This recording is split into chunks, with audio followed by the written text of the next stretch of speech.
Do you need some help with carnivore? Let's figure this out.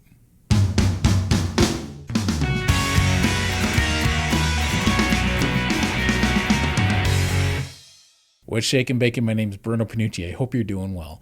So in the topic of today's video, I'm going to discuss if you need help with the carnivore diet. So when people start this way of eating, they have a hard time sticking to it. When they start any way of eating that's not the standard American diet or a way of eating full of junk food, they often need some help with that way of eating because they go on it and off of it. Doesn't matter what type of diet it is. And carnivore, when it works great. It's tough sticking to because of that carbohydrate and sugar addiction. People always give in. I shouldn't say always, they often give in. And I eventually got to the point where I stopped giving in. I gave in on and off for years, probably about 6 or 7 years. I was yo-yoing with the carnivore diet and zero carb diet. So what changed with me? Well, I recognized I needed help. I recognized this problem had me more than I was willing to admit. So I knew I had a carbohydrate and sugar addiction, but I didn't accept how bad it was. So what are some things you need to look at to tell if you actually need some help with this way of eating? Because it is tough to do, to get good at. And once you got it, you're pretty good. You don't have to worry too much about it. It takes a few months to get there. The cravings need to go away. You might have to abstain from any type of artificial sugars because those things can keep your sugar cravings alive. I think it's a very small amount of people that can have those things and not give in to cravings, but I'm sure they exist. Anyway, what are the signs that you have to recognize that maybe you need more help than you're willing to admit and maybe you don't have this on your own? Well, you've probably known for years that you've had bad blood tests from the doctor. Anytime you go in there, they tell you have all these issues, maybe high blood pressure, maybe you're overweight, maybe your cholesterol's not good. And here's some things you need to worry about, because if you're in a category of 40 and over, these are very serious health problems now, because people aren't having heart attacks in their 50s and 60s like it was back in the day, in our parents' or grandparents' day. Nowadays, they're having it in their 40s. I had a major heart attack at 41 years old, a major heart attack. My right coronary artery was 100% blocked. 100%. I shouldn't have lived through that, but I did. And the funny thing, my symptoms were very minor. So that's something to really watch out for. And why was it really minor? Well, turns out people with diabetes or pre-diabetes have buffered symptoms. So you may not realize you're having a heart attack. I knew I was having a heart attack, but I actually stopped and slowed everything down and made sure I was having a heart attack before I reacted. And yeah, it turned out to be a really bad one. So I was fine afterwards. I've had other issues like gout take me out worse than my heart attack did. But that was very serious. It was life-threatening and I could have died. I really should have died. So what are some signs that I could have paid attention to before I got to that point? Well, I've been yo-yoing up and down with my diet for years. I'd been doing pretty good when I was a teenager, and then all through my 20s, I was putting on weight, losing weight, putting on weight, losing weight. I put the same weight on and off over and over again, the same 40 pounds over and over again. So that's not a good thing to do. If you're not breaking the cycle, there's a problem. If you haven't been able to control breaking the cycle by this point, maybe you need a hand. Maybe everything you're doing is good, but not quite good enough. You just need some help. There's nothing wrong with looking at some help. So recognizing that you've been up and down for years, or you haven't been able to control your weight for years, maybe you haven't been up and down, maybe you've just been steadily overweight. So recognizing that symptom, and then recognizing that you haven't been able to break that problem all this time, are two reasons that you should maybe consider looking at help. It's affecting your relationships. Your health is now affecting your relationships. Maybe your sex drive isn't as good as it should be. When you have lots of this junk food, you tend to not do it too much in public, right? So you tend to want to isolate yourself a little bit more. Everyone's gone through a difficult time the last couple of years with all these lockdowns, and more isolation does not help people with their weight. What's very commonly known, lots of people put weight on during COVID.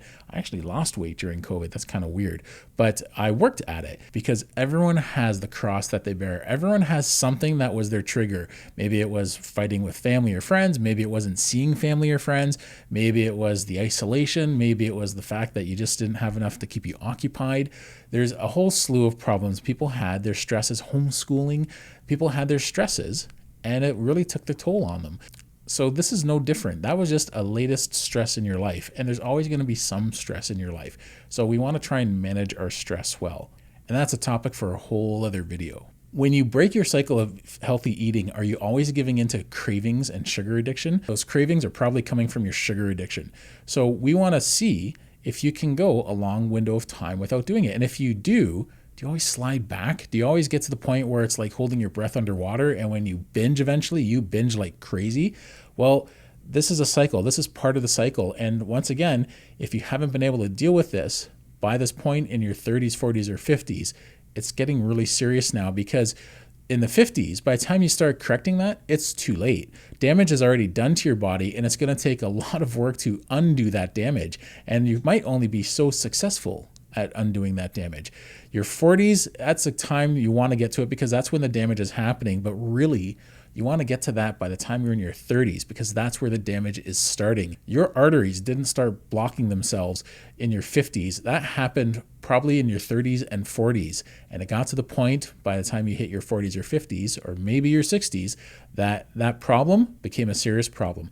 I've known people who have had really healthy lifestyles, walked every day, exercised, maintained their weight, moderation and everything, and 65, heart problems, major blockages in their arteries. They did everything right. And you don't know until you get a calcium scoring test. And there's so many guys out there who don't worry about that because they're pretty fit. But little did they know, it's a silent killer. And you can't tell unless you get a calcium scoring test what the arteries look like in your heart.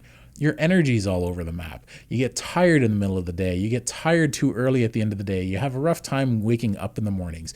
When you have all these problems and your energy is all over, you need to do something about it. You need to regulate that. The carnivore diet is a great way to regulate that, but it takes a little bit of effort to get to that point where your energy has balanced out all through the day, where you become fat adapted. And if you can do it, it's great, but it's tough to get there. And it's often tougher to get there on your own. You're suffering from metabolic syndrome. This is a big one. So lots of people suffer from metabolic syndrome, and for some stupid reason, doctors just don't stress this enough with their clients. What are the symptoms of metabolic syndrome? Well, first of all, it's 5 symptoms. And if you have 3 of the 5 symptoms, you're diagnosed with metabolic syndrome, and you need to take that very seriously, because that adds a whole slew of health risks. And once they've been there for years, they just get worse and worse and worse. And then you're at the point where, like I was, you have a heart attack, or possibly worse, a stroke. So what are the symptoms of metabolic syndrome? High blood pressure, high triglycerides, a high waistline, high blood sugar, and low good cholesterol. If you have any 3 of those 5 symptoms, you have metabolic syndrome. You need to turn that around. That's how I turned my gout around. I still have gout, technically. I still take medication for gout, but I'm on a third less medication than I used to be. And I was on a really, really strong dose of medication. Now, I'm just weaning myself off of this medication, so I have to see how this goes. But managing my blood sugar was one of the first things I could do to manage my gout. That's how I took care of my gout. Managing my blood sugar, managed my insulin. I firmly believe there's a link and association between insulin resistance and gout. It's not proven yet, but there's an association, and it starts with your blood sugar. So getting these things under control is a great way to go to manage your health in the future. And if you're having difficulty, maybe you need to ask for help. Maybe you need to go to someone who knows what they're doing. Maybe you need to go to someone who's an old hat with this, someone who has a lot of years under their belt and has seen it all through the years. People who have seen this come and go with lots of different problems. If you do a search on YouTube, there's lots of coaches and doctors out there that can help you with this. Kelly Hogan offers coaching groups. Steak and Butter Gal offers coaching groups. Dr. Lisa Wiederman offers coaching groups. There's lots of people out there for a very affordable price. You can sign up and do a class once a week over Zoom, and it's like $50 or $60 depending on who you go with. It's not really that much. There's lots of different options out there, and maybe you have to accept the fact if you could have done it by yourself, you would have done it already. You would have done it years ago. I'm down about 150 pounds myself. I still have about another 80 to go.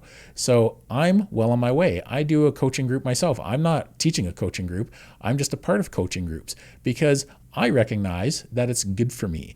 It's extra support. You need a tribe. You need people when it comes to this way of eating that are like-minded. You don't want to be out there on your own. That's what I did for the first number of years. And that's part of the reason why I struggled going on and off of it so much. I didn't have a tribe. I wasn't on social media. I didn't really use anything other than YouTube. And there was no tribe. It was only the people that I happened to see in their YouTube videos.